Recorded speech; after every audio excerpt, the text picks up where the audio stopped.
Welcome to the Poll Podcast. I am your host, Big Jack. Today we have with us the very funny Bobby Kelly. Bobby, welcome. Thanks, buddy. Is it okay to call you Bobby, or do you prefer Robert? You know, it's so funny. Like I hate my name. I named my son Maximus, so he'd never have to deal with that. What if people call him Max? Call him Max. Okay. They either call him Max or Maximus. Yeah, dude. Rob. I hate it. Robbie with an IE.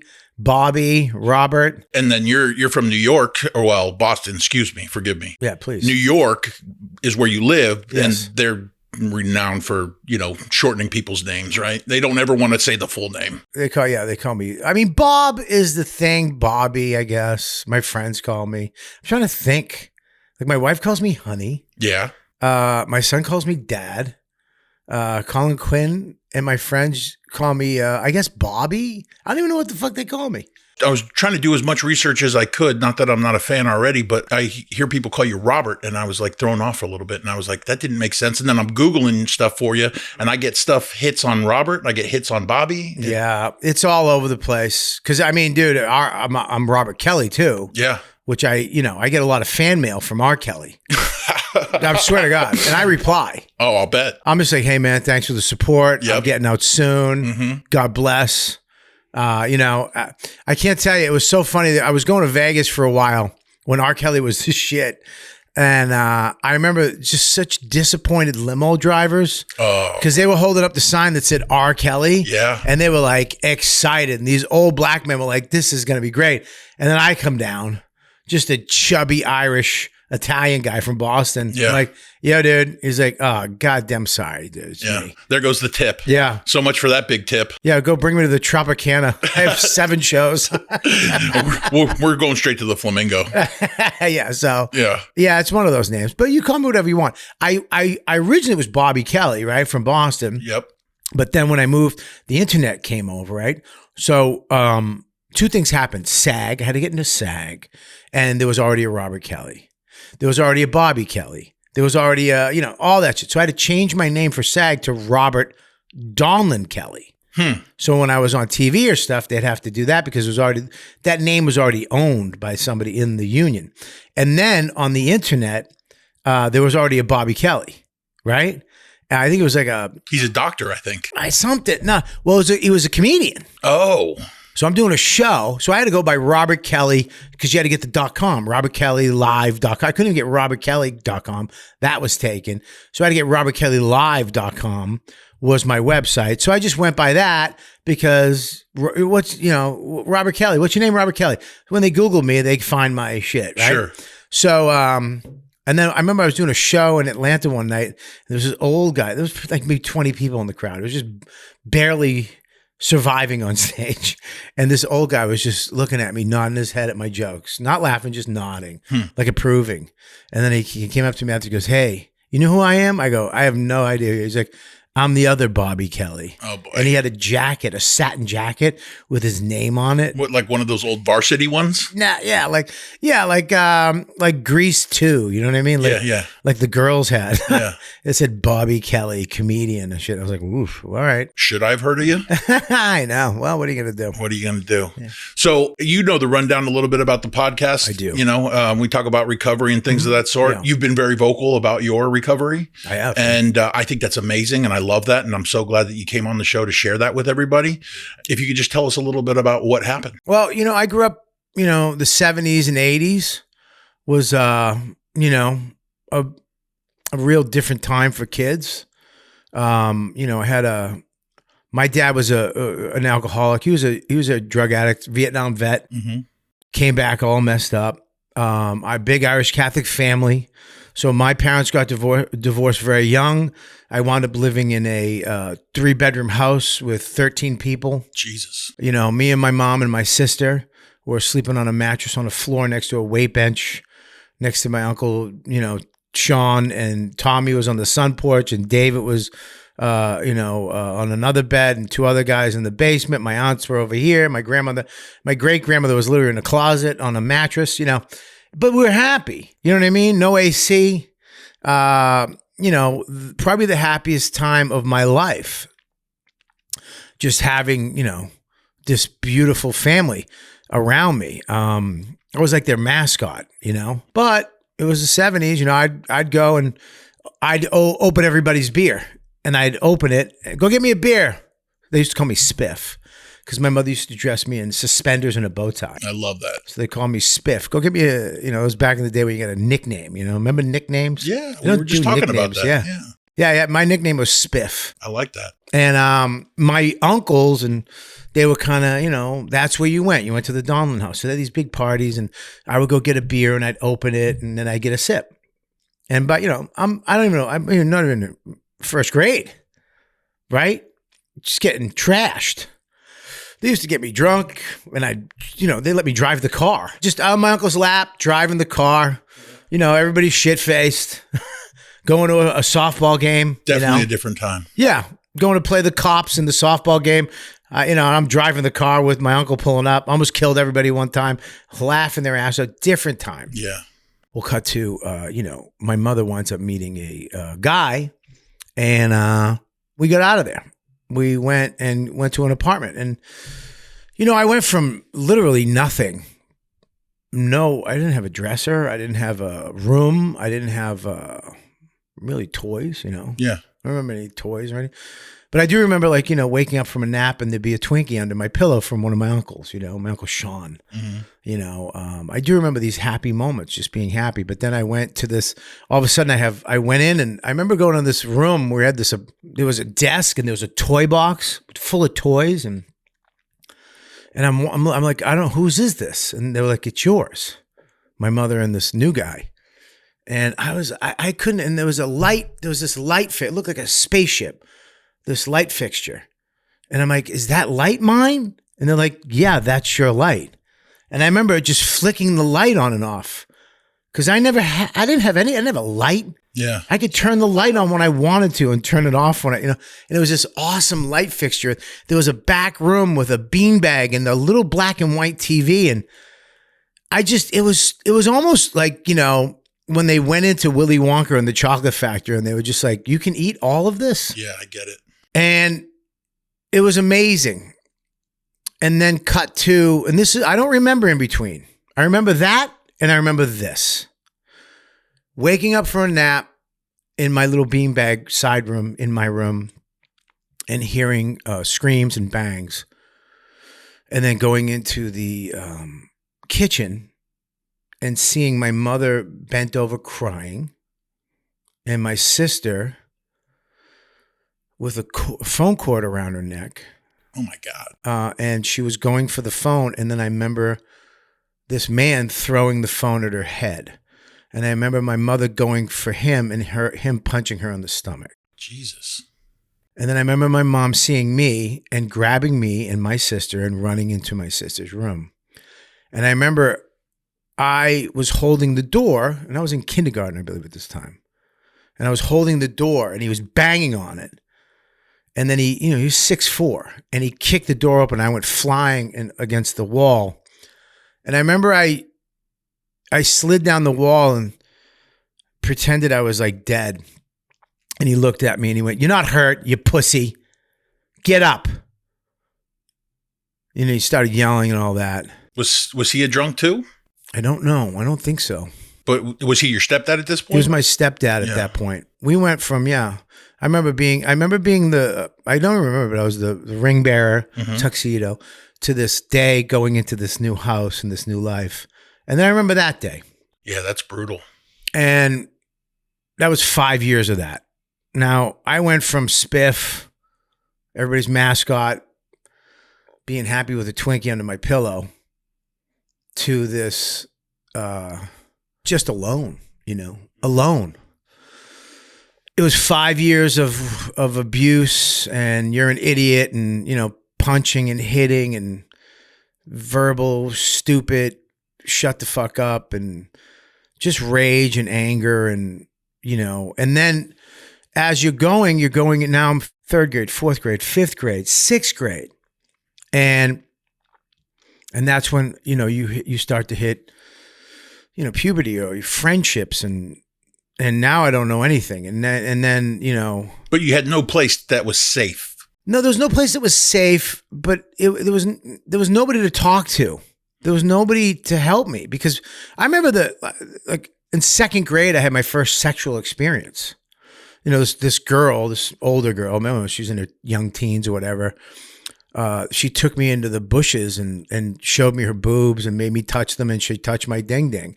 And I went home that night and I cried in my bed because I thought I did something bad, and I thought I did something that God was going to take. I was going to go to hell. Wow. And I remember my mom walking in and going, "What's wrong?" And I was like, "Nothing," because I couldn't. Back then, you didn't talk about those things. Yeah. Your dad, if you had one, didn't tell you about sex, didn't talk to you about sex. You learned from your friends, and you learned to have secrets, right? You did all these little things and you held them. Well, especially if that stuff's going on at home, like Yeah. the violence at least, and then it's not like you're advertising that to everybody out there, right? Because you didn't want to know that. You don't advertise it. Nobody's going to listen. Right. You don't talk about those things. Irish Catholic homes, you just shut it down. Yeah. You deal with it. Keep it in-house. Yeah, but here I am. I'm this hypersensitive little creative kid, you know? And I say creative because I think creative people, we wear our hearts on our sleeves. We have a superpower of, we can walk into a room and know when there's something wrong emotionally. Mm-hmm. We just feel other people. Yeah. And here I had this empath. Yeah, I had this thing where I just felt everything, and I had nobody to talk to about it. And, you know, years of that. And what it did was, you know, I remember the last time when my mother was finally getting a divorce from this guy, and he would bring me outside. He'd make me rake leaves. You know, I'm in 5th grade, and he has me doing chores in the backyard by myself, and it's overwhelming, and it's just soul crushing because I can't do it. Yeah. It's too big. And they would call me an idiot and then yell at me for not doing it and doing it right. And then I would quit and all this shit. And I remember he came at me one day, and I chased him with a knife. And he put his hand out and he's like, "Go ahead." My mother grabbed me, and he put his hand out and he was like, "Go ahead. You're going to stab me? You think, go ahead, stab me." And I just went, you know, all that rage, all that pain had finally built up into a power, a superhero power. I could use rage. I could use anger. I could use fear. I could use being scared and hurt. And I could use it. And it felt good. To stop these people. It felt like a power. Yeah. Really. It felt great. I believe that. To see this 6-foot guy finally back the fuck off. Yeah. I'll bet he was scared. That's right. And Did you cut him? I would have. He moved his hand. All right. And that's the day I learned, you know, okay. That's when I started learning to fear as a tool. Using pain as a weapon. Okay. Right? Using fear, all this bad stuff that I felt as a weapon. If I could compress it like a diamond into rage, then people won't fuck with me. Cut to, I broke my wrist and I'm in school, and these kids used to call me gay. And you're gay. And it crushed me. I didn't know what gay was. I just knew it was bad at that time in the 70s, you know what I mean? 80s. And I remember this guy, bully, you know, and I had a cast. And I remember he was bullying me in the hallway. I was going to the bathroom in between classes. And I beat him up. That rage came over me again. I smashed him in the face with my cast until he was crying, bleeding in the corner. And I did not feel bad. You understand? No, you got to teach him a lesson. He probably never did that again, but I mean, right. It doesn't make it right. I get it though. I didn't feel bad. Super confusing, I'm sure. And I remember they over the loudspeaker, the principal was like, "Anybody with a cast on their right arm, please come to the office." And I remember I went down and there was just like 4 of the kids in there crying, like, "I didn't do anything." And I came in, my cast was just all bloody. I was like, "I did it." They had 4 other kids with a broken wrist? Yeah, dude, it was weird. Like, it might have been 3, but there was other kids in there just crying because they were being accused of beating this kid up. You're the one with blood on his cast. Yeah, I came in. I was like, I did it. But I learned this day, I was learning to be evil, right? Because I was learning to not feel pain, right? Because I went down, here I'm in trouble. I admitted it. And he was like, I always just remember the teacher go, "If you admit it, I'll have respect for you. At least if you admit it, right? I was like, fuck it, man. I get that. I'll admit everything I do. I'll come clean. And it worked. I would always come clean. I would do something stupid, something fuck. And I'd be like, hey, it was me. I'm sorry. I messed up. All right. Well, that's good that you admitted it. It's good you know, right? Until one teacher, the assistant principal was, I know what you're doing. Yeah, I know your game. Next thing you fuck up, you're out, you know?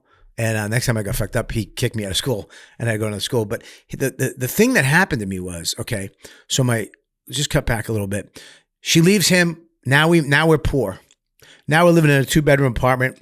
My mother's sleeping in the living room floor. She has to work 7 days a week. Mm-hmm. So literally there's nobody home. No more. My older sister, me, it's split mentally to survive. She's over here. I'm over here. Just, we're not brother and sister anymore. Jeez. She's over, you know, and I have nobody. I have no friends. I have nothing. And I remember my mother started dating this new guy, Larry, who eventually wound up being her husband, who was the best. But you call him her husband, but not your stepdad again? He was my stepdad. Okay. I would say he's my father. Yeah, okay, good. One of my fathers. Right. I was just curious. I have 10 fathers if we go through it. All right. I have around 10 father figures that have helped me through life. But it's not a bad thing necessarily.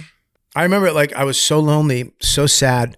I would wake up in the morning and go outside and kiss my mother goodbye and go around the house and into the basement. And in the corner of the basement, I had a little area with a pillow and a blanket, and a little dirty. It wasn't clean. It was just a dirty old Boston basement. And I was in such a depression in the 6th grade. I would just go there and I would sleep all day. I would sleep and I would have snacks. I did it for 2 weeks because I didn't know. I was so depressed I couldn't go to school. Kids were going to beat me up. All this stuff was happening. I was just dying inside, right? And I remember there was a party next door. Kim and her sister, I forget what was her name, and they're having a party, and I didn't know how to go as myself. So I pretended I was high on Black Beauties. I don't know if you remember that shit. I don't know what it was. I just heard the name Black Beauties. I've heard of them. So I pretended I was high, and I walked up the driveway, and they were like, hey, what are you doing? I'm like, hey, what's up? They're like, what are you doing? I'm like, I took a Black Beauty, man. I'm all fucked up. And they loved it. Loved me. The girls brought me in. Dickie and Scott, the tough kids, the cool kids. Where'd you get it? I don't know, man. The guy. They taught me how to smoke. The girls were all over me. They were handing me other things like drinks. And man. And I remember leaving like, fucking, that was awesome. Yeah. And the next day, I'm at my apartment, and Larry's there, and he's teaching me how to make chicken soup. He's got Frank Sinatra playing old school Italian.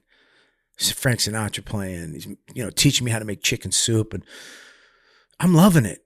I'm actually like, this is awesome. Yeah. This is like a father. Yeah. And the doorbell rang, and my mom went, Bobby, it's for you, and I was like, what? Because my doorbell never rang. Nobody ever came to see me. I didn't have friends. You do now. It was Dickie and Scott. And they're like, what are you doing?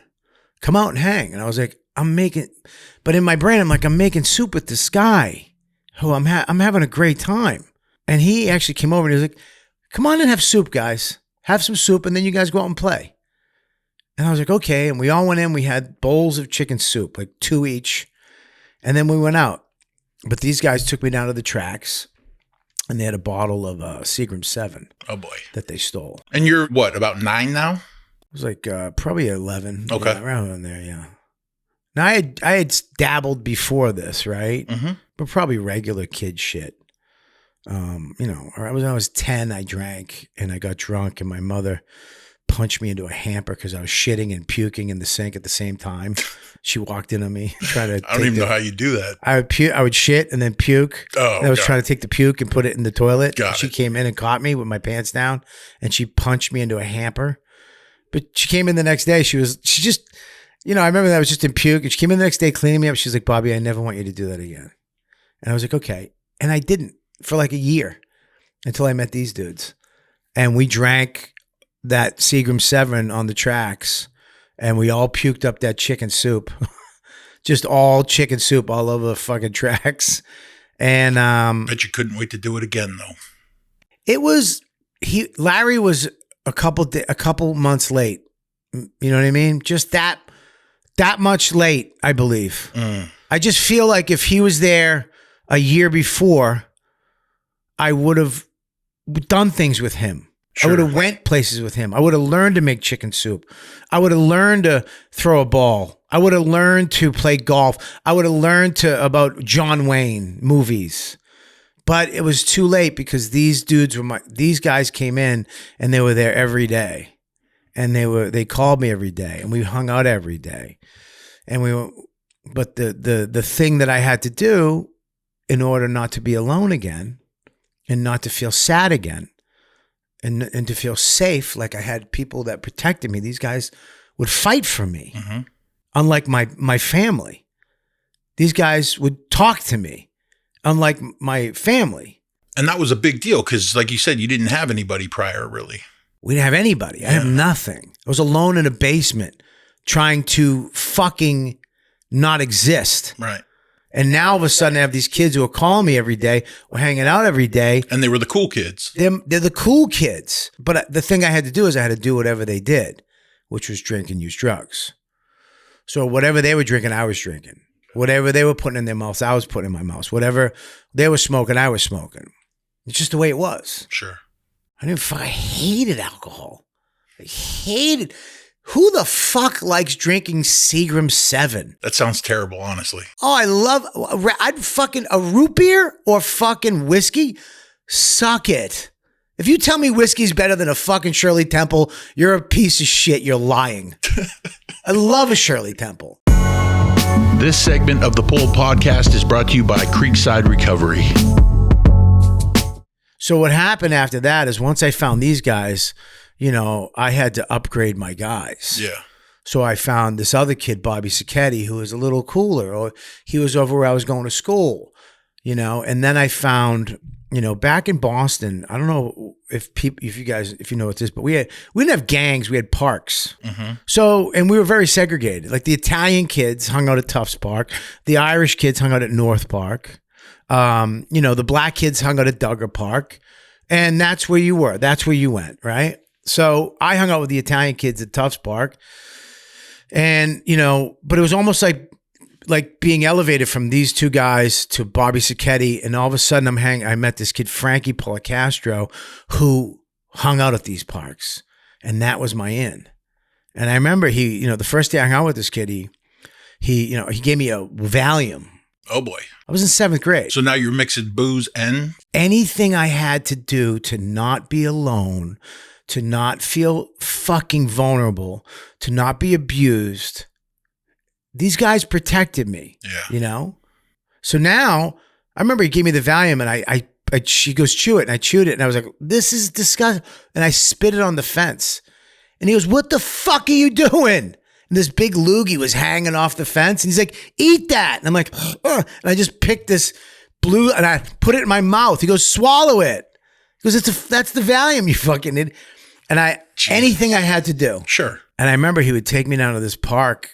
And it was it was like being in a movie, bro. Yeah, Frankie Policastro, Jake Gaggs, Mikey O, Mikey Dots, Brian, Catalano brothers. These guys, it was like fucking, to me, if I look back on it, it was like, Goodfellas, you know, when I watched that movie, I was like, wow, this is, I kind of relate to this. Vaguely familiar. Very, and I remember, my life became about getting drugs and getting booze, getting money, and then getting drugs and booze, and then getting high or drunk. At 12 years old. 12, 13, 14, 15. Yeah, it was my whole day was centered around that, I mean, I would have scams. I would go to people's backyards and steal their hoses and like the Mother Marys, the little praying Mary, the fountains. Yeah. I would take all that shit and sell it. I had a row of stores, delis, bakeries, pharmacies and stuff, Chinese restaurants. I'd walk in with like a ceramic owl that somebody had on their lawn. I'd be like, you want an owl? They'd be like, how much? $5. I only needed $5. Yeah. Because the thing about my park, you would go in and they would pool the money. So whatever you had, they would take. And they would pool it. And they would send somebody down to the packy store, the liquor store. Yep. And they just go get booze for everybody. Sure. So we just all get fucked up. It was like the Sandlot, but for drugs. It was exactly, dude. Exactly. It was so weird too, because we used to have to wait for buyers back then. Yeah. I'd have to shoulder tap. Yeah, well, we just wait for the creepiest, oldest dude that looked like he wanted you to, you'd have to go down on him in his truck and be like, "Yo, dude, you get some," and he'd look at you, yeah. And you'd give him money, get me a, Old Milwaukee. He'd come out with a case of Old Milwaukee. What are you guys drinking? Then we just run. Yeah, you got to at that point because you have no idea what he's thinking, right? Yeah. It was, it was crazy. We would get our drugs. I mean, in school, I would wait. Remember lunch tickets? Of course.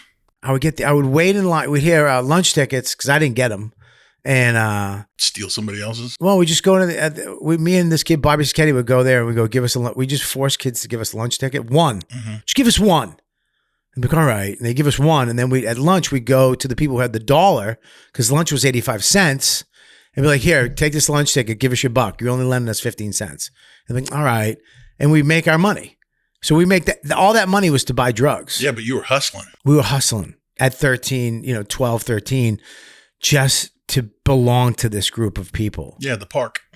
I hated getting drunk. I hated doing drugs. But you fit in again, right? That was like the big thing, right? Fitting in, being a part of. I was terrified every day when I did these things because, I had no control. I would wake up in these I was 13. I woke up in my friend's car that these two other kids stole.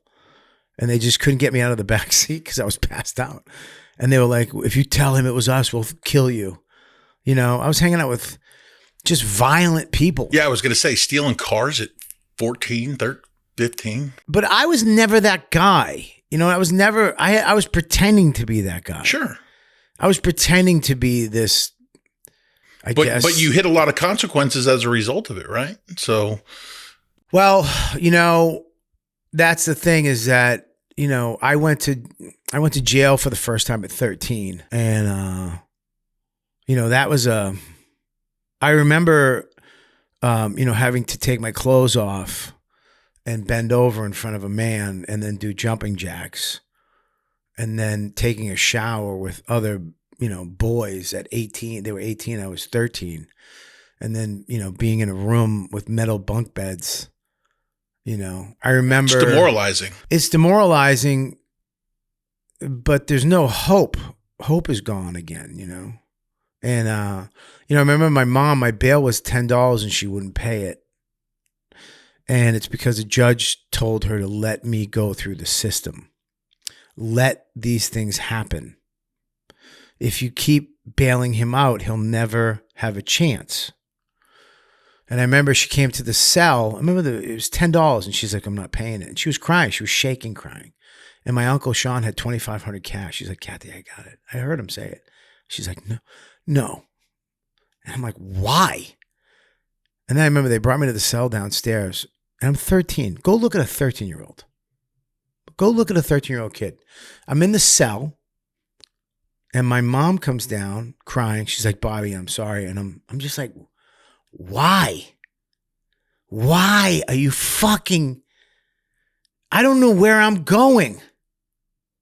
I don't know what the fuck's about to happen to me. Yeah. You can take me home right now. You can fucking take me home. And I just turned around and started doing push-ups. And she was Bobby and I just ignored her. And I went to jail and, and that's when I learned to shut it off. Whatever feelings were. I remember I got out of jail after that and me and Frankie were hanging out trying to score at like late at night, and we were at the Somerville Projects at like 12, and we got weed, and then these 4 men came up. There's like a pyramid in the middle of the projects with a playground, and these 4 men came up, and they wanted weed, and they started beating us up real bad. They were hitting. I was blood head to toe, and one of them stopped. It was funny. One of them was like, "Leave him alone. Kick that one. He's not bleeding." But he was bleeding internally. They didn't know that. Jesus. Frankie was bleeding, and I was laying on the fence. It's such a Boston thing. He's like, "Where you from?" And I'm like, Medford. He's like, "Medford, huh?" Because there's Somerville. We didn't like each other. Mm-hmm. And he's like, blah, blah, blah. I go, yeah. My uncles, Donlins, Michael Donlins. Michael, I know the Donlins. I know them. Tell Mike I said hi. I go, oh yeah, I will. And then he just fucking went whack and just started beating me up again. That's so random. Fucking crazy. Yeah, that's definitely a Boston thing. But the thing, I remember walking away and I'm blood head to toe. Frankie's bleeding internally. We have to hop a fence. And I remember I looked at Frankie. I'm like, Frankie, I didn't cry.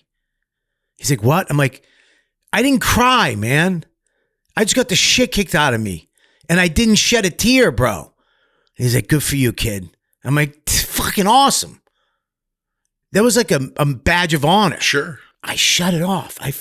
Through booze and alcohol, I learned to shut it off. Through pain and rage, I learned how to shut off emotion, you know? It's a trip that you're able to realize that in the moment as such a young kid too, right? It was a goal to be able to take a beating, you know? Yeah, I mean, you get your stripes, right? Yeah, it was like this is awesome, man. Yeah, you got your stripes. I finally can take a beating. Giving a beating, whatever, but taking a beating was more important to me. Sure. Because I took more beatings than I gave, right? Yeah. But I could take it. I shut off the feeling of not just the pain. I'm talking the inside emotion of it. Like, why are you doing this to me? Why are you hurting me? Why would you hit me? Blah blah. You know what I mean? And it was shut off. And I remember, you know, the next 3 years in and out of jail, and in and out of foster homes, and you know. Wait, so your mom never let you come back home? Is that why the foster home? I went into jail, and then through jails, then I went into a place called NFI Shelter Care, which was this guy Yitzhak made this amazing juvenile lockup, but it wasn't locked up. It was called normalization, where they had the doors and windows open, and they, you know, if you chose to leave, you left. If you didn't, then you were rewarded. You know, 30 days, you got a steak dinner. Everybody. So they made people team up, and they gave responsibility and goal oriented. The doors were open, man, and they treated you like a person, and they would talk to you, you know. And I remember one night, but it was too late. It was sad, you know, because I remember one night there was a bed crunch where they were like, "Hey, Bobby, you get to go home because we need the bed for a more serious crime." And I called my grandmother. I was like, "Nan, can you?" And she's like, she called my mom, and my mother said no. And still, huh? Yeah, my grandmother was like, "I'm sorry, Bobby," because you basically completed a program at that point. No, I was in jail. Oh, but there was a crunch, and they had to let, you know, they didn't have a bed, so they would let the least, you know, who I was there for a while, and they wouldn't let me go. And I remember I was in my bed just crying, and the counselors came up, "What's wrong?" And I was like, "Nothing." And they were like, "What's wrong?" I was like, "Nothing," because I learned. Yeah, nothing. There's nothing. I'm fine. So where'd you go? I stayed in jail, and then eventually went out and went into foster homes, and then went back to my mom's. They had moved, and then that happened over and over again, you know. And you know, it's a weird thing. I was in upstate New York, outside of Rochester, Spencerport, New York, and the juvenile. I was a ward of the state of Massachusetts, so they owned me. Yeah. So I got a job working on a farm, of all places. And I remember the first day I showed up, and I had Jordache jeans. I had a black wife beater tucked in with a belt, and I had mirror shades. I looked like Poncherello, and I looked like just an ass. I remember there was this big lady. She was like I think she was lesbian.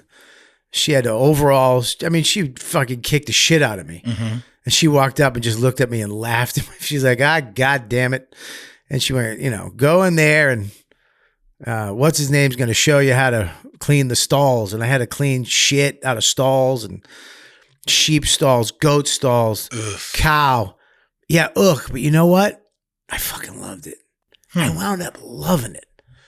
You know, I would have lunch with the animals, the baby goats, and they would, hit my head and we'd push each other. And I had all this responsibility. And I was so tired at night, I couldn't go out. I just would go home and go to sleep. I'd have dinner and go to sleep. And I was doing that for weeks. I would ride my bike miles into the country before the sun came up. And I'd work on this farm Monday through Friday during the summer.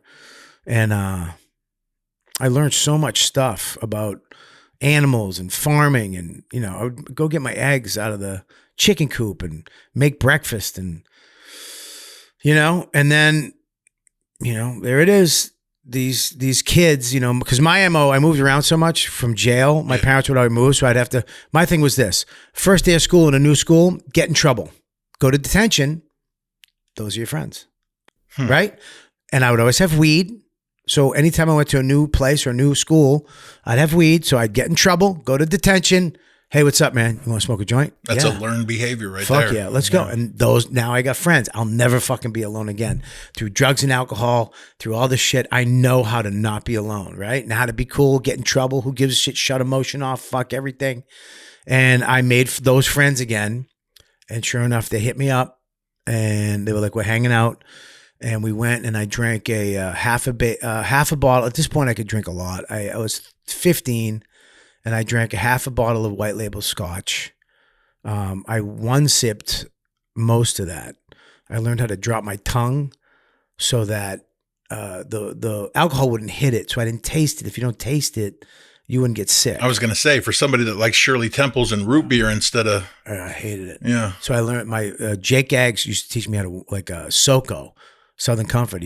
I could one sip or it was funny too. We had all these stupid sayings, not to war stories, you know what I mean? But I used to have my saying because my thing was a pint of peppermint schnapps, Racketals, weed. That was my thing. Mm-hmm. And cheap, I could get it and it would get me fucked up. I used to have the W Pleasure, W Fun, W Vision with Allen's 101. And then we'd all take our caps off of the hard alcohol and throw them out. We used to go caps are for kids. Because you're not going to bottle it back up. You're gonna caps are for kids, pussy. To the neck. Fucking throw that shit out. Bang. We're one sipping this or two sipping this. We're getting fucked up. And then we're going to sip our beers and get fucking stoned. In the quiet hills of Marin County, there's a place where healing begins. A place where alcohol or drugs no longer control your life. At Live Oaks Wellness, we offer compassionate, client-centered care for those struggling with addiction. Our licensed drug and alcohol detox and residential programs are designed to help you take the first step toward recovery with a team that truly understands the journey. You don't have to walk this path alone. At Live Oaks, we're here to help you rebuild, restore, and reclaim your life. Take the first step today. Live Oaks Wellness. Healing starts here. So here I am upstate New York, and these guys, we got fucked up. I had beer, I had alcohol, I had Wild Irish Rose, I had weed.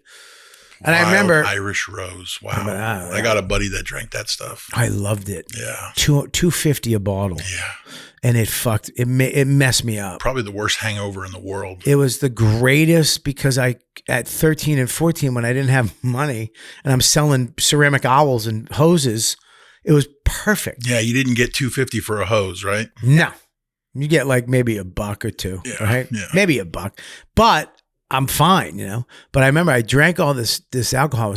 And I wasn't even drunk. I remember just sitting there. It wasn't even fun at this point. I was just like, I was questioning everything, And I remember I was literally at a fork in a road. Mm-hmm. If I went this way, I could have went home. And I had work the next day. I had to do that job on Monday. If I went this way, we're going to go party more. And they're like, what do you want to do? Let's go. And I just said, fuck it, go. And we went that way. And here we are. I wound up going to do whippets. Fucking idiots. I didn't even know they had those back then. Yeah, they had the whipped cream. Yeah. So they went in to do whippets, and then they tried to steal the gumball machine, and they couldn't do it. So I went in and ripped it off, and we smashed it. And then the cops chased us. And I remember we were running down the tracks, and I had run to the right through the woods and hopped a fence. And right when I hopped the fence, there was a shotgun in my face. I guess one cop was on the tracks talking to, I forgot the walkie-talkies. So he was like, this one took a right over it, blah, blah. And he just put a shotgun in my face. And he's like, get on the ground. And then the other cop showed up and he goes, if he moves, shoot him.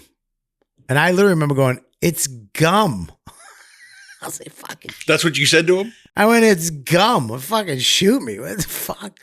And I went to jail that night, and I remember they were like, tell us, blah, blah, blah. And I was like, I'm not telling you anything. Go fuck yourself. Mm-hmm. And Larry was there. That he came down. He was so sad and frustrated, because it's like, here we are again. Poor guy tried to make you soup. Yeah. Yeah.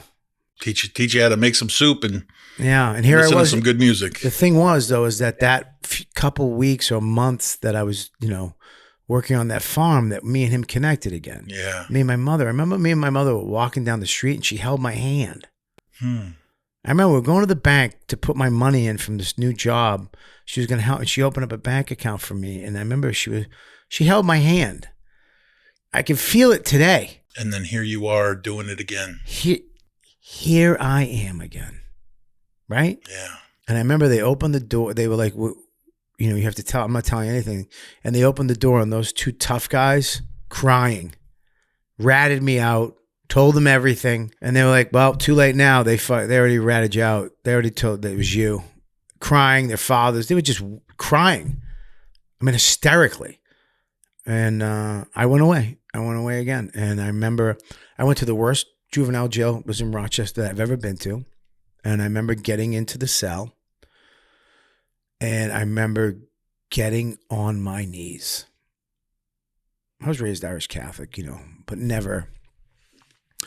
And I remember getting on my knees, and I remember just saying to God, I'll do whatever. Whatever you want me to do, I'll do. Just please help me. It's so interesting.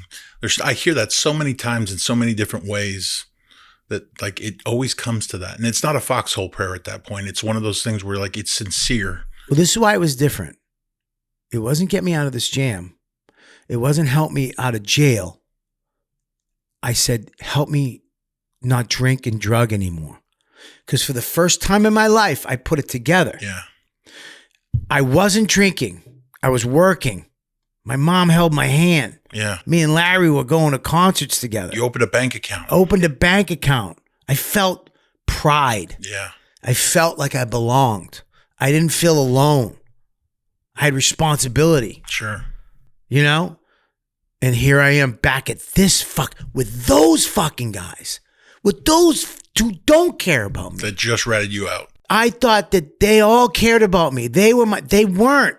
Over and over did they fuck me for them. They don't care about me. Mm-hmm. And I was like, what is it? I drank again. I used drugs again. It's not them. It's that. And it was the first time I went, help me, please help me not drink and drug.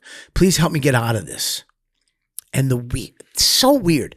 My mom, who left me in jail, 2 days later showed up with Larry, and they were 100% behind me. Interesting. She was fucking weird. A few years earlier, no, but now? I was like, I just want to not drink and drug. I got to get into some type of rehab. She goes, whatever you need, we got you. We'll help you. They brought me a big case for my clothes, and they bought me all kinds of clothes because I had to get shipped back to Boston. So I spent a week or two up there, and then I had to get on a plane and go back to jail there, taken away from them again. But they were behind me. Like they believed me, I should say. Like they never believed me. That must have felt good. It was weird that they just out of, and they believed me. And I remember I had to get back. They had to put me on a plane. It's so weird. I had to get on a plane. I was 15. I smoked.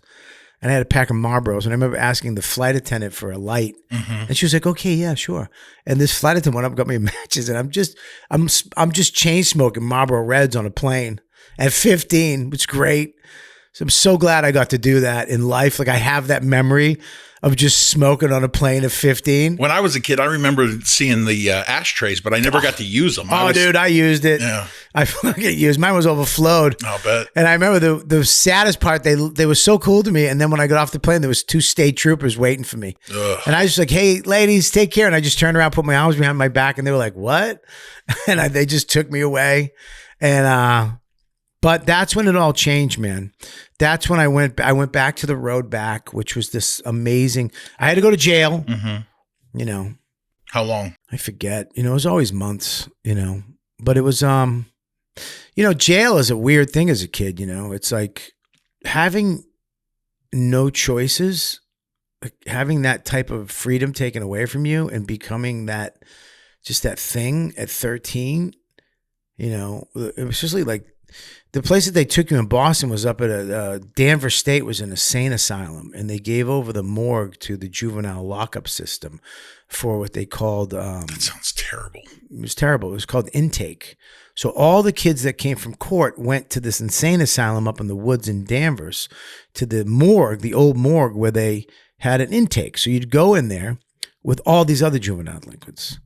And I remember walking in for the first time, and they put you in a room, and it's all these kids, black, Spanish, Puerto Rican, you know, white kids, all tough looking kids. And I remember there's a black and white TV and they were watching cartoons, and then they came in with a box of subs. I guess the deli down the street, the few day old subs they just give to these guys. Yeah. And I remember it was chocolate milk and Italian subs. And I remember they just ran over, and I ran over and I grabbed one, and I looked at one of the kids, and there was purple onions on the top, but they were old, so they were slimy. And he just took them with his 2 fingers and threw them on the ceiling. And I looked up at the ceiling, and it was all onions from just years of these fucking subs. And I just took my onions and threw them up. And then they know what they do is they call you out, and they go, you know, that's where now you're getting shipped somewhere. So intake was figuring out what lockup were you going to that night? Where were they putting you? And one of the kids was like, okay, if ask them where you're going. If they don't tell you, it's bad. It's such a weird place to do an intake, right? They're like literally actively doing frontal lobotomies at this place. Not anymore. Yeah, I mean, over there, yeah. It was creepy. It was definitely when you go through the woods and you see that insane asylum right to the right, and then you're in this little area where they used to put the bodies. It was crazy.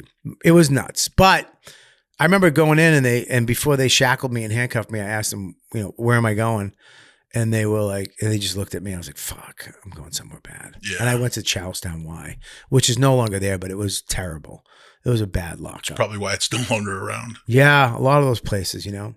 But it's like, I remember that night, you know, I went back and I went to lock up, and then I went to NFI shelter care again, which I can't express enough how amazing that Yitzhak and the people that worked there were, because they would talk to you. Mm-hmm. They would try to talk to you. And this time when I went back, you know, I met a great guy, Ken Lazarus, who worked there, and he would just sit down with you and talk to you and listen to you. And he got me into a place called the Road Back. And after a couple months of there, I went out to not audition. I don't know what it is. You know, I went to the Road Back, and you have to. But it's an adolescent place, then, right? It's an adolescent place, 9 to 18. Okay. In a house in North Attleboro, and I go to this house. It's a 3-family, big, huge house, and I went in, and these other 2 kids who were there interviewed me, and they were like, "Why do you want to be here?" I was, you know, and I wanted to stop using drugs and alcohol. I was like, I want to stop drinking and blah, blah, blah. And I got in that day. And I remember they just left, and I was there with my clothes. And I remember there was this kid flipping out. We're all in this little, like a living room area with chairs and stuff. And this kid was like, I wanted to get the fuck out of here. Fuck this place. And I was like, Jesus Christ. And all of a sudden, But you wanted to be there. I wanted to be there. Yeah. But then the guy, Tom Tompkins was the guy, this old guy comes, he's got big, like fucking captain's beard, gray. eczema fingers. He's smoking a long, misty cigarette. The thin ones? The thin, long ones, right? The 120s? Yeah, right? He comes down. He's got these thick glasses. They're dirty. He comes down, walks down the stairs. All the staff are there, all the kids. This kid's bitching. He comes down. Which one of you fucking pussies wants to leave? Which one of you pussies? And he goes, me. He goes, you want to get the fuck out of here? You want to leave? Get the fuck out then, you piece of shit. You want to fucking go? Go. We're not going to fucking sit. Too many kids. We're trying to save your life. You're going to die. You understand that? You're here because you're going to die one day. Maybe tomorrow and maybe next week, but you're not going to make it. You're here. If you want to stay, stay and get sober and let us help you. If not, shut the fuck up and get the fuck out of here. And then one of the staff, well, he goes, excuse me, Tom. He goes, fuck, you're fired. Fucking get out of here. Fired him. This new guy, first day. And I'm like, huh?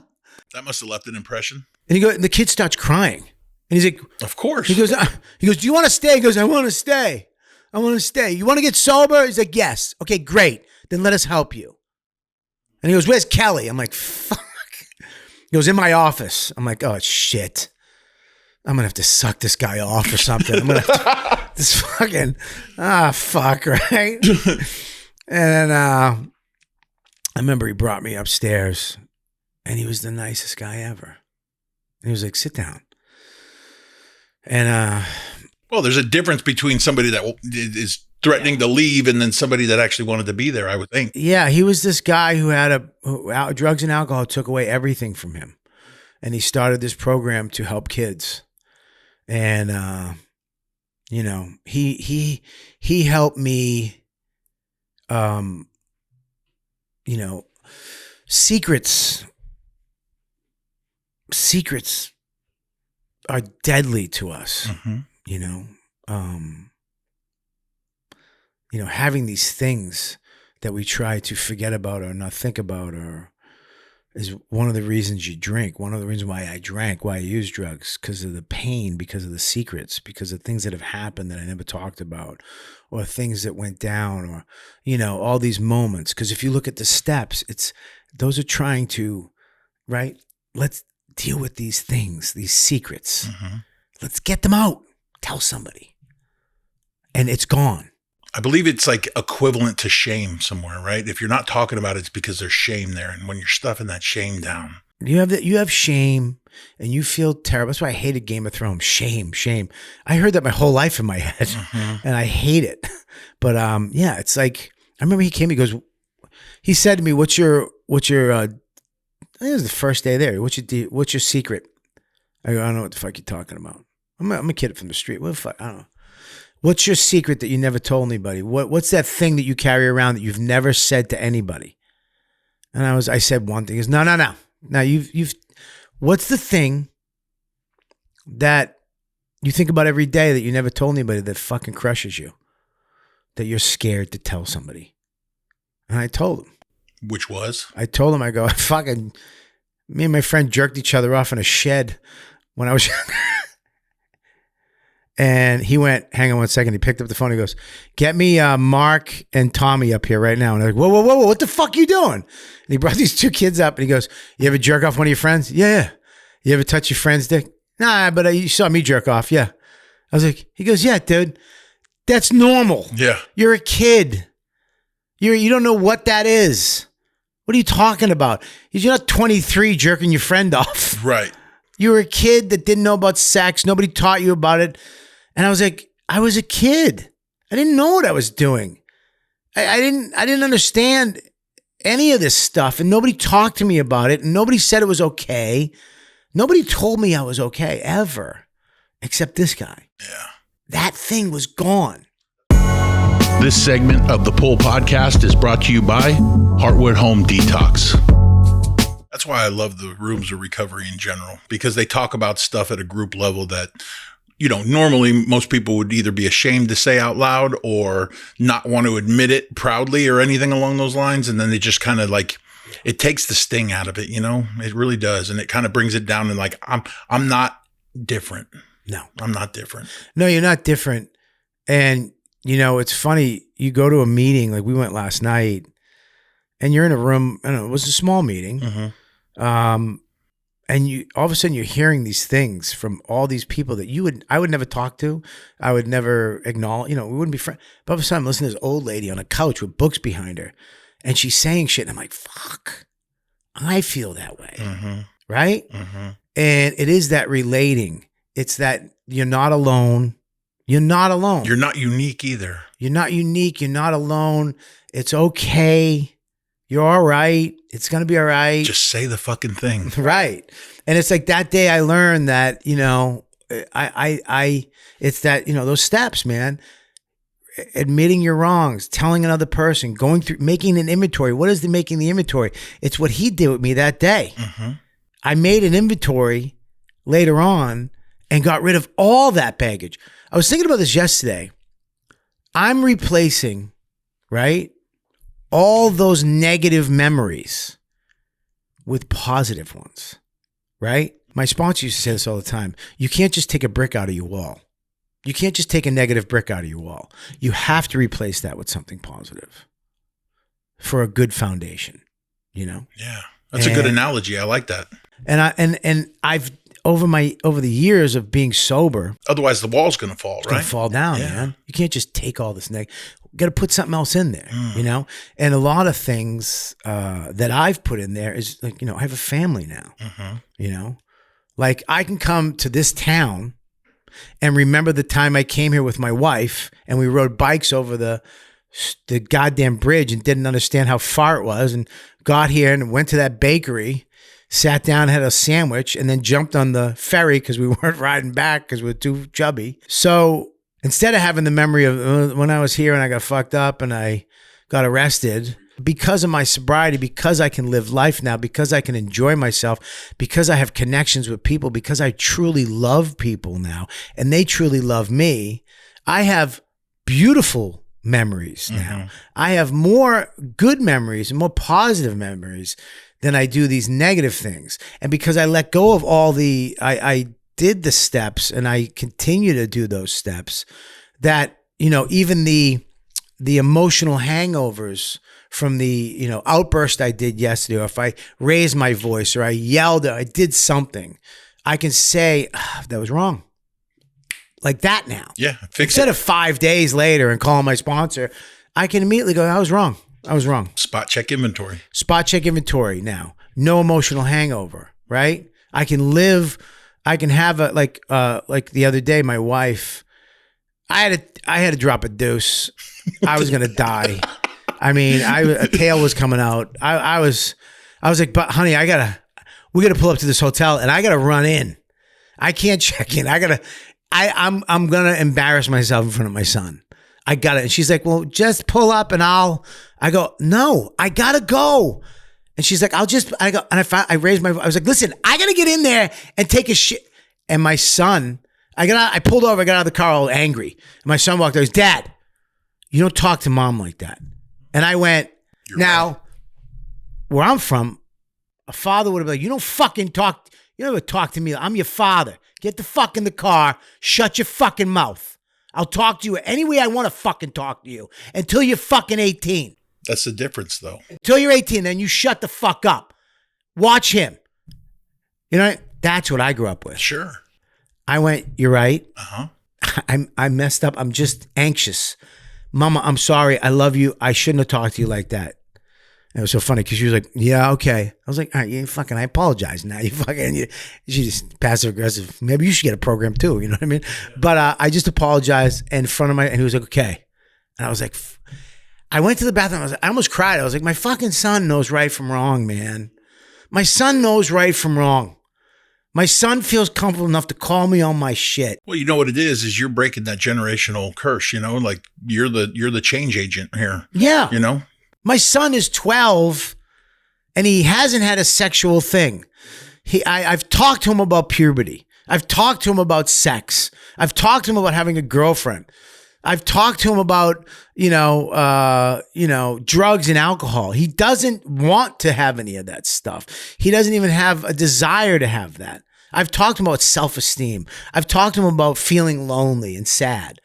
The other cool part is, I'll bet you, even if he does, right? Because there's such thing as peer pressure and all that other bullshit that's out there, is at least he knows he can come to you probably, right? You have a relationship with him that is much better than that finger pointing, yelling, angry man, right? I've never hit my son.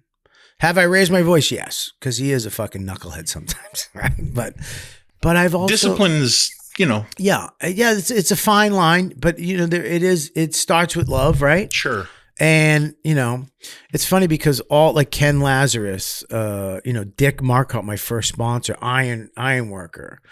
I always say I never had a dad, and I'm like, no, I did. I had a lot of dads. Yeah, I had a lot of dads. Especially in the program, a lot of these sponsors, lot of these people were father figures. Larry was my dad. He taught me how to hard work, show up on time. That farm job, he got me. And, he got me a job instead of, and I woke up on time because he taught me to get there on time. All the stuff I learned from him. Ken Lazarus was my foster father, for a few years. He taught me, that you could, I remember the first time we were in the car and he put his hand on my leg. I go, what are you, gay? The fuck you doing? He's like, it's not gay to show emotion. It's not a gay thing. It's okay to be emotional. I'm like, what? And then, he taught, I remember crying on his shoulder, him holding me for almost 3 hours in the middle of the night because it all came out one night. And I remember him holding me, telling me it's going to be okay. Well, the cool part about this is it sounds like, you get to almost return back to that innocent little boy that had the Twinkie under his pillow, that hadn't experienced any of that trauma, like now all of a sudden, like you're able to feel those emotions again and tap back into it and not worry about necessarily what the cruel world has to say about it. It's very insightful of you that, because it's like, I go to therapy, I go to meetings, I do the steps, right? Mm-hmm. I talk to other people in the program, and let's be honest too. I've had periods because of this show business, because stand-up comedy, and we were talking about this last night, it's such an ego-based, I'm getting on stage in front of with 30 people. I've done 20,000 people. Yeah. It's like, look at me. I've done the Staples Center in the round with Dane, and crazy. You got to go on stage. I do the Comics Come Home, Dennis Leary, Cam Neely at the Boston Garden every year. It's 15 to 17,000 people, having to follow Billy Burr, Mark Maron and Leary and all these people. It's like, you have to have some type of, I'm the fucking motherfucker. Yeah. There's got to be a healthy amount of ego. A little bit, but I don't know, it's not really ego. It's the ability to know that it's going to be all right no matter what happens. Mm-hmm. If I fail, I'll be okay. If I kill, I'll be okay. This doesn't, my will is, if I go up and do this, I'll get this, this, and this, and this. And then when I don't get this, this, and this, and this, I failed. Well, it's expectations, right? Right. Like, don't live in the results. Mm-hmm. You know what I mean? I say that all the time. I'm in the action business. I'm not in the results business. Yeah. Live in that action. Live in this moment. Enjoy this moment, right? Mm-hmm. And that's not ego. That's serenity. Yeah. That's not ego. That's a conscious, and I say the word conscious. People say I have a higher power, but do you have a conscious contact with your higher power? Are you connected to that? Am I connected? For me, am I connected to him? Because sometimes I'm not. I've had periods. I say, the pandemic saved my life. How so? I was a dry drunk. I became. Because you couldn't get to meetings, or no, I could get to meetings. When I had a kid, it became all about the kid, and I stopped going to meetings. And I got to work. I got to make money, and I got to be a father. Right. So much responsibility at this point. Yeah. It just fucking leveled me. Right now, we moved out of the city. So now I'm in the suburbs. Like, at least in the city, I knew where the meetings were and stuff like that. Right now, I'm just with me, my wife, and the kid. And then the pandemic hit. And it's so funny, man. It's so funny how the universe works, how God works, right? Because it was terrible. I lost 50 shows in one night. My year was wiped out. Yeah. I was unessential within seconds, right? And I had to, what do I do? Do I go into a rock? Do I drink? What do I do? And then I remember Joe List calls me up and he's like, "Hey, I do this meeting on Zoom with comedians on blah, blah, blah." And I was like, I'm in. And then we did that. And then we did the steps every Monday. And then we did the big book. And then we did Fridays. And then I was going to meetings all the time on Zoom. I was talking, and all of a sudden I was like, oh yeah, wake up, get on your knees. You're going to be all right. Yeah, you do a few simple things, and then that's it. Tom Arnold was actually in here earlier, and he, a few months ago, excuse me, and he had said something similar along those lines, where he's like, when it's all chaos, and he's like, it's a dark place. He's like, sometimes I just have to focus on the thing that I'm avoiding the most. Do that, you'll end up doing another thing, and then another thing, and then by the end of the night, you're like, okay, it wasn't as bad, but you have to take the action. Yeah, it's like, that whole thing brought me, I went through the steps 4 more times. I got a conscious contact with my higher power. I didn't just get on my knees. Oh, Father, I see you. Hey, thanks for helping me not drink today. You're trying to have a conversation with I was trying to connect. I was trying to, you know what I mean? I woke up this morning and went down to the beach and sat on a bench and tried to connect with my higher power. And, because I was feeling a little lonely, right? Because I'm here alone and I can't do it, and I was like, no. And then it turned into it. My sadness, my loneliness, my despair turned into gratitude, which I believe is a superhero power. Mm-hmm. I believe gratitude. Well, it's an action word, and at least that's what my sponsor says, right? Gratitude's an action. You show that by being grateful, but in action.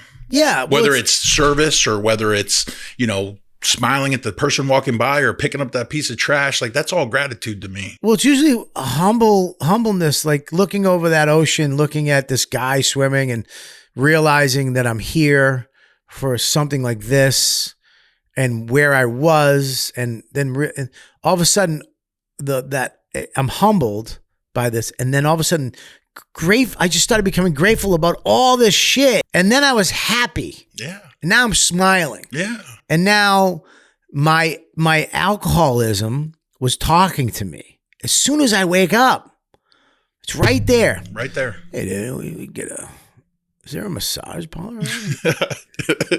They give some fucking biz. You know what I mean? Yeah. Is there well, that's how it starts, right? Yeah. The underlying causes, right? And then you could eat fucking a pizza. Shit. Yeah, I ate pizza today. You know what I mean?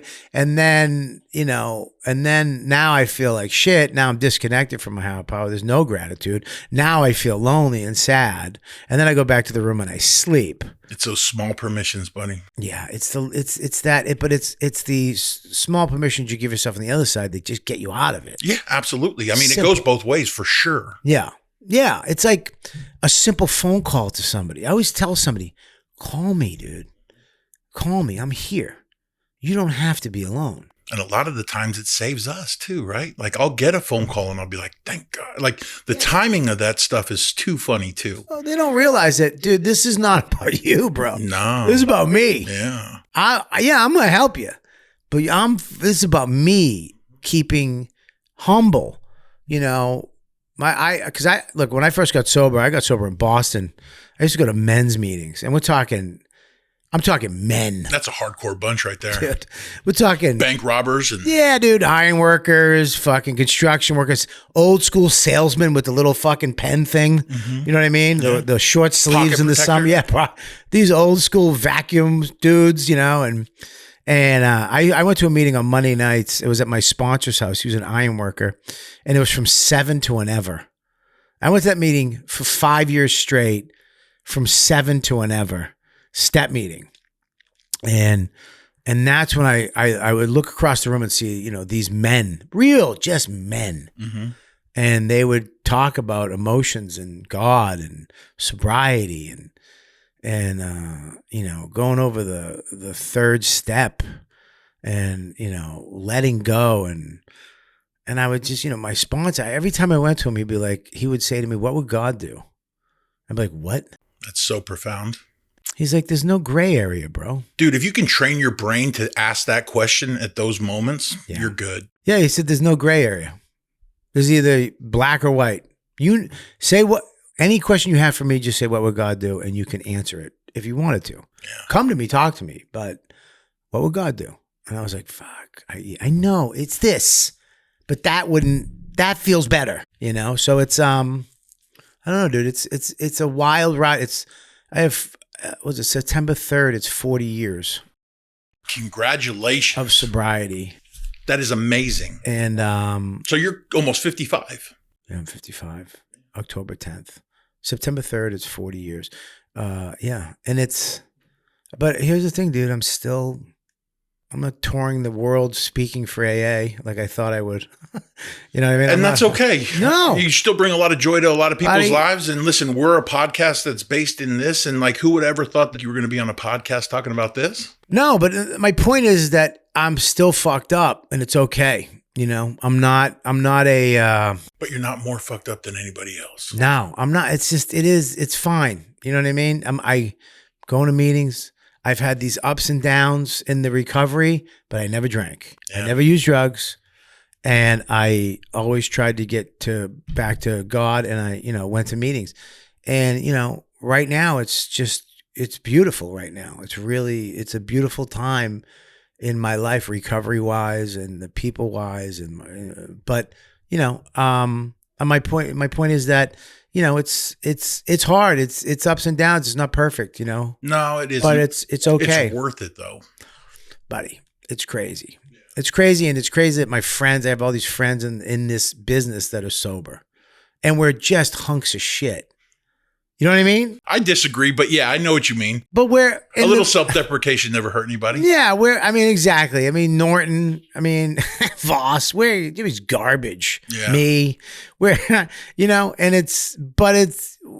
I've never met guys who've helped so many people. I was just going to say, I always refer to my friends as degenerates, but at the same time, like the best guys on the planet, right? Yeah. The guys that you just hope you have their phone number somewhere in their phone. Yeah, I can't tell you, you get a phone call every once in a while from somebody and it's like they're just reaching out because they're in a spot. And when you help each other out, it's like it just makes me feel awesome inside that I finally do have those friendships that I wanted back in the day. Yeah, the real ones. And I don't have to sacrifice my soul to have them. Or wake up in the back of a car after somebody stole it and then get the blame for it. Yeah, exactly. I mean it sucks that it's Rich Voss. Yeah. And Jim Norton, that just sucks. I wish it could have been, it would be awesome if Shane got sober.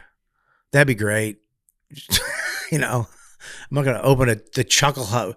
Where's Voss going to take me? No, but whether it's Shane or whether it's any of these guys, listen, like I was surprised when Jim was on here a few weeks back and learning that he was sober before he was even a comedian anyway. And I was like, Jesus, I don't even know how you guys do that.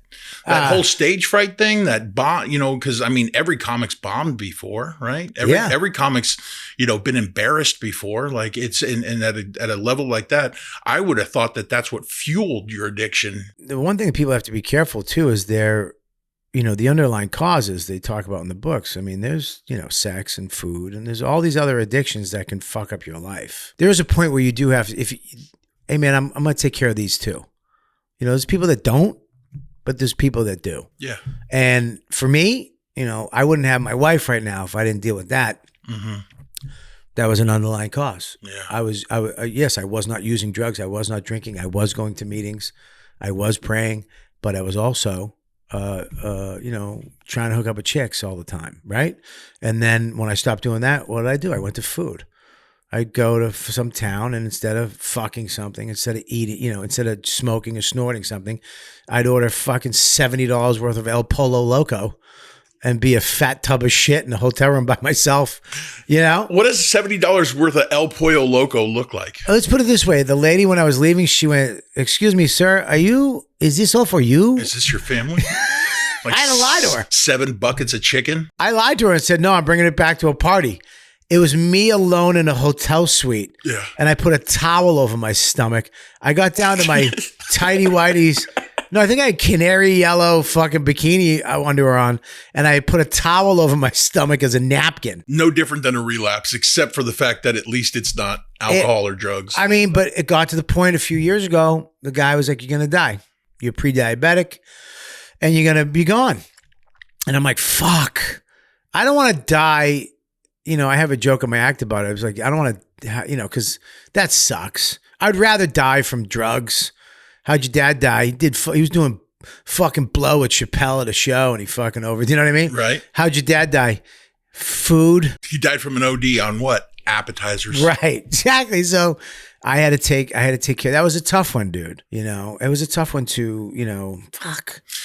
Well, moderation, right? We don't typically have it as addicts or alcoholics. Moderation is not something we're great at. I mean, it could even be something healthy, whether it's, you know, marathon running. Like there's people that become addicted to just like the runner's high and all this other stuff. Like we just struggle with moderation. It's replacing that brick, that negative brick with a positive one. Well said. So I had to start working out, and I don't work out. I'm not that guy. I have dumbbells, 20-pound dumbbells. I work out like a 70-year-old man. I walk and I went to the gym today and I love it now. Good. I love it. Good. I had a blueberry banana fucking bread thing at the bakery this morning. I had a couple bites. I throw it away. Food is not my friend. Fuck food.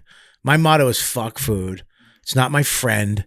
And I eat, I can have my, and then I work out and I replace that brick, you know. But there is, you know, it sucks because now we know, you know, once you know that you're an addict. Well, it's that whole being dishonest with yourself, right? Everybody's capable of it, but if you're working a program, then hopefully you're being honest with yourself, because that's the most important thing that I found, right? Cash register honesty, important. Honesty in general, important, but being honest with yourself is absolutely necessary. Well, here's the thing with food too. The food, nobody gives a fuck. Well, you know what I mean? Like, let me tell you something. You know, drugs, alcohol, people care. That's, you know what I mean? It's almost romantic, you know? Oh, he quit heroin. Oh, good for him. You know? Nobody gives a fuck about cupcakes. Yeah, no. You know what I mean? You're not getting big pats on the back. You're not picking up your 12-year chip for cupcakes. No, they don't celebrate holidays with heroin. You know what I'm saying? No, they don't. No, but they do with fucking pies, cakes, and cookies and shit. Yeah, they do. And it was hard. That was a hard one because, first of all, people like you fat. People like you overweight. Yeah. You know what I mean? I can't tell you how many people when I started getting in shape or losing weight, I was 360 pounds. That's what I'm saying is I'm like the before and you're the after. You're heavy now, right? Yeah. You can lose the weight. Oh, and I plan to, and I have a little bit, but yeah. Dude, I got the surgery, dude. And then 2 weeks later, they come out with the fucking Ozempic. Suck my balls. Horrible timing, right? Oh, fuck you. Yeah, because now your life's altered forever. Yeah, Big J lost fucking 80 pounds in a month off of shooting this thing into his, and I had to fucking go 4.5 hour surgery and get a baby stomach. Right? Yeah, it sucked. But, you know, it's, yeah, that was a tough one. That's you know, letting go of one of the last addictions and one of the easiest to keep because food is, that's all right. Yeah, it's still just as comforting. Yeah. Yeah. Oh man, is it comforting? Yeah. Oh God. When the pizza's coming. Yeah, dude, I got a craving for El Pollo Loco right now. Yeah, right? No, I've never eaten it in You my never life. eaten El Pollo Loco? I swear, I think I've had it once maybe. I love El Pollo Loco. What a great food, man. Yeah, no, but people love you fat though. That's what I was thinking that too. When you were saying that, I was like, I don't understand why people want me to be the face of a podcast. That's so weird to me.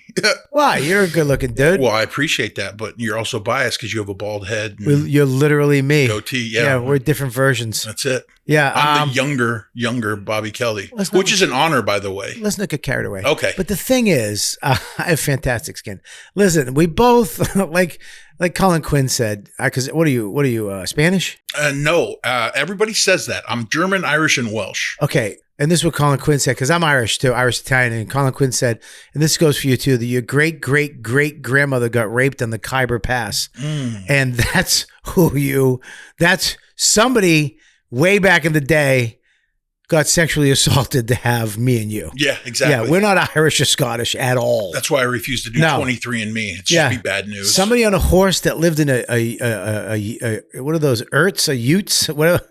Yeah, something. Yurt. I know what you're saying. Yeah, somebody from a yurt fucked your great grandmother to have your face. Yeah, yeah. Me and you are definitely not Irish. No, there's something Scottish English. something else in there. Like I said, I refuse to do a 23andMe though. No, I want it. That'd be great. Yeah. Yeah. But yeah, it's it's all that stuff. But it all starts if you drink. If I drink, I don't have a choice. Yeah. If I drink and use drugs, and now drugs are so enhanced and everything. Oh God. Well, we talk about the fentanyl epidemic on the show quite a bit as well, right? Like it's sad to see, like, who was it? Somebody had mentioned something about kids can't even be kids anymore because if they were to, just do ecstasy at prom and it's the first time and their only time they've ever done the drug, but they want to do it because all their friends are doing it, but yet it's got fentanyl in it. They don't wake up tomorrow, it's not the same. It's not the same. It's not the same. No, it's not. We are in the midst of the worst drug crisis in U.S. history. The CDC has named fentanyl deadliest drug in the United States. The drug is fentanyl. My name is Jeremy, and I'm a recovering fentanyl addict. I've overdosed more times than I can count. I believe I was revived so I could carry the message to the addict that still suffers. Silence makes you complicit. You either recover loudly or you die quietly. I'm not here to scare you. I'm here to help you save your own life. Learn more at recoverordie.org. Well, listen, man, you just keep doing what you're doing because I'll tell you what, 40 years, that's incredible. And we greatly appreciate having you on the show, being so open about your recovery, because I believe the more people that are open about it and the more people that recover out loud, the less the stigma is such a factor, right? That saying that one thing, people are more apt to want to say that one thing to somebody. It's great, and it's great that you're doing it too. I've watched a couple episodes. I saw the one with I believe it was from Jackass or something. What's his name? Brandon Novak. Yeah, Brandon Novak, and it's so interesting to see such a cool dude. Mm-hmm. And then he's just nonchalant. He's like, yeah, I did a little prostitution to get drugs, and it's like, I never did that, but it made me feel like, man, that this guy just opened up and said something that's those secrets. And he's saying, hey, I was at the bottom and now I hear him own all these businesses. I help people it's like that transformation from heroin to sex, abuse, sex shit and all this stuff, to see him, how together he is and how amazing. And you look at that and it's inspiring. It's very inspiring. Very inspiring. And it inspired me. You know what I mean? So that's amazing that, you're doing this podcast and putting that out there for people, because look, how many comics have come to me and said, "Oh, dude, I did comedy because of you. You inspired me to do stand up." I mean, to have people be inspired to be sober, or to get sober, or it's okay to be sober. It's okay not to drink. It's okay to have spirituality. That's the biggest compliment in the world, man. Yeah, that's great. It's good that you're doing it, man. And it's a cool podcast. It's not a, I was a little worried. I was gonna walk in and you're gonna be some fucking California dude with a hood.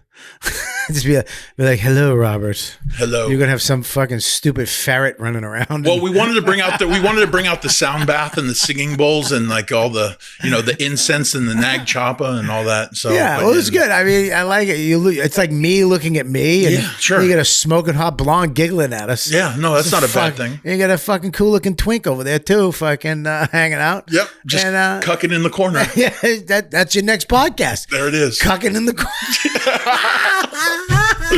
So yeah, good. dude, great. It's a cool, man. I like that you have a cool podcast about recovery. That's great. And you're having a bunch of cool guys on, and Ice-T, that was fucking crazy. Yeah, man. We're lucky for sure. Yeah, and absolutely. We're trying to get the trend out there for sure. Good, man. Good. Thank you for your time, buddy. Thank you, buddy.